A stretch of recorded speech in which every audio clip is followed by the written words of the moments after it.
இந்த அரசு பணி இனி செல்லாதுன்னு மதுரை அமர்வு நீதிமன்றம் சொல்லியிருக்கு. என்ன ஏதுங்கிறத கிளியரா சொல்றேன்.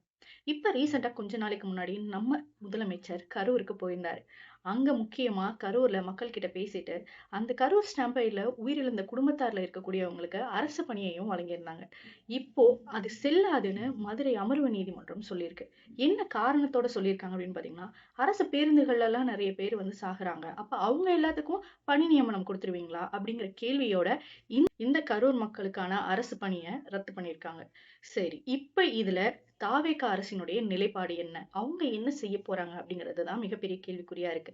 என்ன பண்ண போறாங்க? அப்படிங்கிறத ரீசென்ட்டா மின்சாரத்துறை அமைச்சர் நிர்மல்குமார் ஒரு விஷயம் சொல்லியிருக்கிறாரு. என்னன்னா, இதை எதிர்த்து நாங்க மேல்முறையீடு பண்ண போறோம். அதாவது நாங்க உச்சநீதிமன்றத்துல இதுக்கான வழக்க வந்து தொடரப் போறோம் அப்படிங்கிறத சொல்லியிருக்கிறாங்க. ஆனா இதுக்கான விஷயம் ஏற்கனவே கான்ட்ரோவர்சியா தான் போயிட்டு இருக்கு. ஏன் அப்படின்னா, இதுல பாதி மக்கள் கிட்டத்தட்ட 50% மக்கள் இது தவறு அப்படின்னு சொல்லியிருக்காங்க. 50% மக்கள் சரின்னும் சொல்லியிருக்காங்க. தாவேகா அரசு என்ன செய்ய போகுது அந்த கரூர் மக்களுக்கு? இதுதான் மிகப்பெரிய ஒரு கேள்விக்குறியா இருக்கு. மேல்முறையீடு செய்ய போறாங்க ஓகே. அதுக்கான தீர்ப்பு எப்போ வரும்? எப்படி வருங்கிறது நம்ம யாருக்குமே தெரியாது. சரி, தாவேகா அரசு செஞ்ச இந்த விஷயம் சரின்னு நீங்க நினைக்கிறீங்களா? இல்ல தப்பு தான் அப்படின்னு நினைக்கிறீங்களா? கமெண்ட்ல சொல்லுங்க.